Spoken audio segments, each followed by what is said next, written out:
Good afternoon and welcome back to Formula One.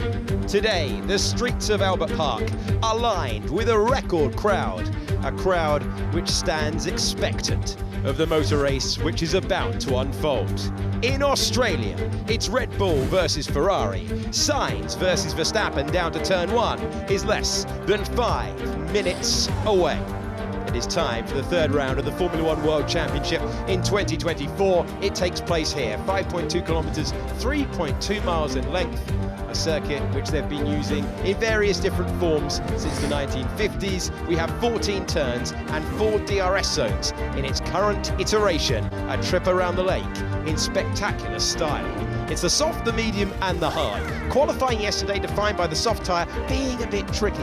The medium looks good and they've been hoarding the hards for this expectant 2-stop race. And in previous years, that's not been the case. It's always been a one-stopper, but temperatures, they've gone up and the Pirelli rubber has been softer. Here's how they line up then for the Australian Grand Prix. Zhou Guanyu in the pit lane after changing the specification of front wing between qualifying and the race. It means the last car on the grid is Daniel Ricciardo in his 10th Australian Grand Prix. Pierre Gasly is 17th, still yet to escape Q1 this year. Nico Hülkenberg is 16th after being blocked by Perez. Ocon did escape Q1 for the first time for Alpine this year. Then it's Kevin Magnussen, once on the podium here, next to former winner around this circuit, Valtteri Bottas, who goes from 13th. Alex Albon, the sole Williams in the field from 12th. Lewis Hamilton with a really tough day in qualifying, he goes from 11th. Then it's the Aston Martin pair with Alonso behind Stroll for the first time this season in Formula One.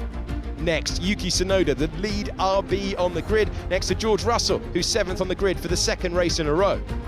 We move to Sergio Perez, who has a 3-place penalty for blocking Hülkenberg. Oscar Piastri is 5th on the grid and looking ahead.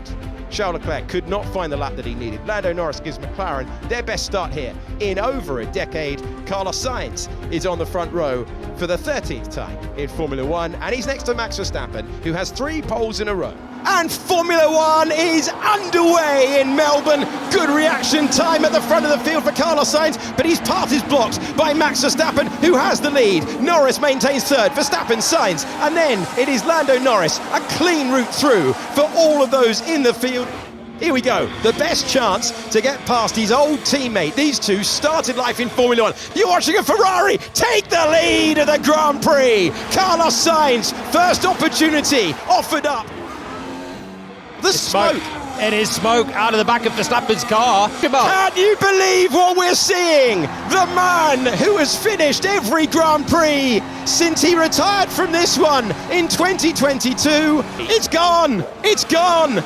The man who was trying to win 10 Grand Prix in a row. He has had Formula One set to easy, week in, week out, but he will not see the flag. He's retiring from the Australian Grand Prix, and in Melbourne, it's game on to win the Australian Grand Prix.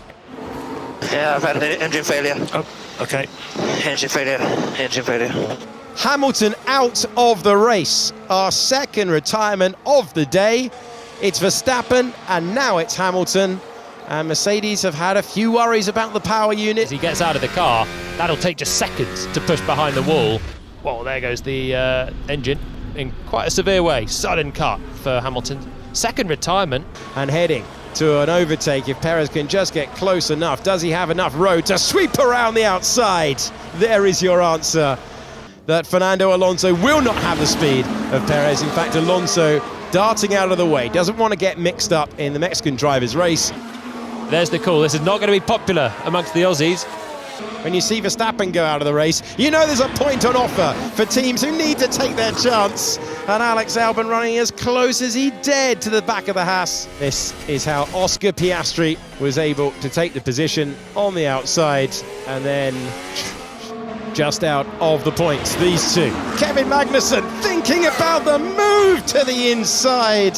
Oh, he's thinking about it from miles back. He is all over the back of the Williams.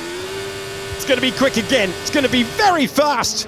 This time, around the outside to take the place. Oh, big crash! George Russell with a massive accident at the end of the Grand Prix. This is how it came undone. He got so close to Fernando on the way into the corner. think it was just simple dirty air for Russell. Turned in and had a major oversteer all the way to the barriers. What a performance! What a comeback! A Ferrari 1-2, headed by Carlos Sainz, who wins the Australian Grand Prix. Carlos Sainz, the sensational winner of the Australian Grand Prix with his most dominant drive in Formula One. It says he only won by 2.3 seconds, but he was always in control of that one from the moment that Verstappen was out of the race. Here's what it does to the Drivers' Championship. Max Verstappen still leads, Charles Leclerc up to second, down to third goes Sergio Perez, up to fourth, our race winner today. In the Constructors' Championship, it's a Red Bull racing on 97, but look at Ferrari. Yeah, I can just tell you I'm extremely happy, not only because of these last 2 weeks, but because of how difficult this year it's been so far. You know, as I said on the radio, a bit of a roller coaster.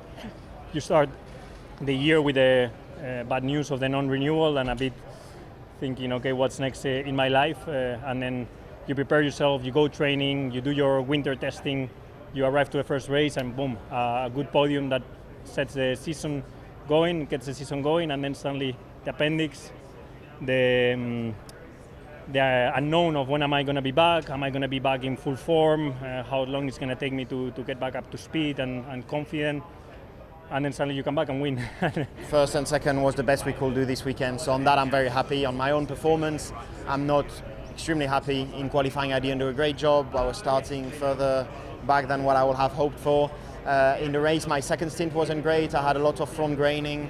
My last stint was really good, but that was too late to do anything, and Carlos has been on it the whole weekend, so congratulations to him, he deserves it. Probably wasn't expecting to have the pace we did today. I think we expected good pace, but maybe not to keep up with Charles, and honestly I would say our pace was probably a bit better than Charles today. They undercut us, they got the upper hand on this one, so maybe we kind of can review our decisions and what we tried to achieve, but you're always in a tricky spot when you're in this position. It was obviously a very difficult weekend for us in terms of pace. So, yeah, the race, we were lucky with the safety car at the beginning with Luis, and then the pit stops were great as well. So, thanks to the strategy and a little bit of luck, obviously we maximized the points, but we cannot forget that the pace was difficult the whole weekend. Yeah, I'm okay. Really don't know what happened, to be honest. I was half a second behind Fernando on the entry of the corner, and then suddenly, you know, before the apex, I was right in his gearbox and lost the car, ran wide, and just unfortunately the wall was, well, ran wide, hit the wall, and then it was obviously a dramatic few seconds after that. But yeah, disappointing end to a difficult race. I had that moment in turn 3. It was very weird why that happened, because you weren't really pushing, you're just easing into the race, you know, settling in. But of course, once I got out of the car, you look into the data, and basically what happened was from when the lights went off, the right rear brake stuck on, and yeah, it didn't cool. So it just kept on being warmer and warmer, giving me really weird instabilities, and then of course it caught fire.